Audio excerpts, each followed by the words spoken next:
Pamela Salzman. Welcome to my kitchen. Today's cooking class is going to talk about sheet pan chicken. Everybody loves a good sheet pan dinner, and it's understandable why. It's easy. You throw it all in a sheet pan, you stick it in the oven, and it's done. Dinner is done. I love a good sheet pan dinner. So what I'm going to do today though is make a sheet pan chicken using boneless, skinless pieces so it's quick, because also everybody likes quick.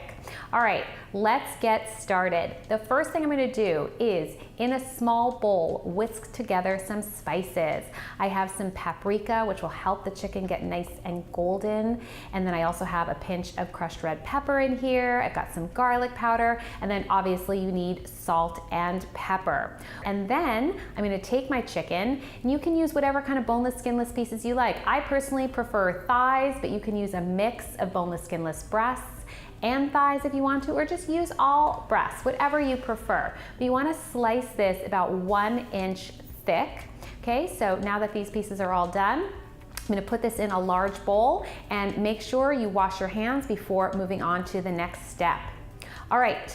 Once your hands are clean, then you can add your olive oil or avocado oil. I use about a tablespoon, and then add your spices to the bowl, and then toss everything to coat so that it's really, really well distributed on the chicken. Two different ways you can go here. You can start roasting your chicken now, or you can pop this in the fridge until later on in the day or even the next day. I personally prefer to make this earlier on, just to have those spices and salt really permeate the chicken. It'll make it taste a lot better later, but if you don't have that kind of time, don't worry about it. Just keep going on with the recipe. All right, the vegetables that I'm using in today's sheet pan dinner are cherry tomatoes and thawed frozen artichoke hearts, one of my staples in the freezer. I love them.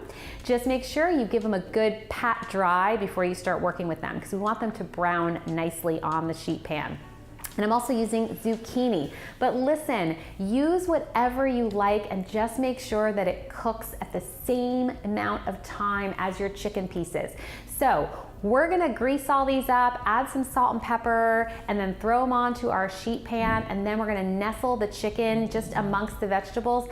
But if you don't have zucchini, don't worry about it. Use asparagus, use green beans, use anything that cooks quickly. If you have vegetables that you want to use up in your crisper drawer and they don't cook quickly, like cauliflower or fennel or big chunks of like red onion, just give them a head start and then pull it out of the oven and then add your chicken maybe after like 20 minutes or something like that. Okay, but really, whatever you have is going to be fine. Just know the difference between what's a quick cooking vegetable and what takes a little bit longer. I'm going to do this at 425 degrees in a regular oven. If you want to use convection, no problem. That'll just go a little bit more quickly for you. So make sure you bring the temperature down to 400 degrees, always 25 degrees less when you're using convection.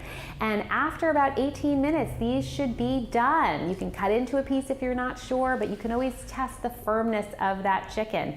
And dinner is done. I think you are going to love this recipe. There's a lot of versatility with it just based on what's in season and what you have on hand. If you have any questions about substitutions, just leave them in the comments below. And if you want more great healthy recipes like this, great tips and tricks, head over to my website, PamelaSalzman.com, and I hope to see you next week back in my kitchen.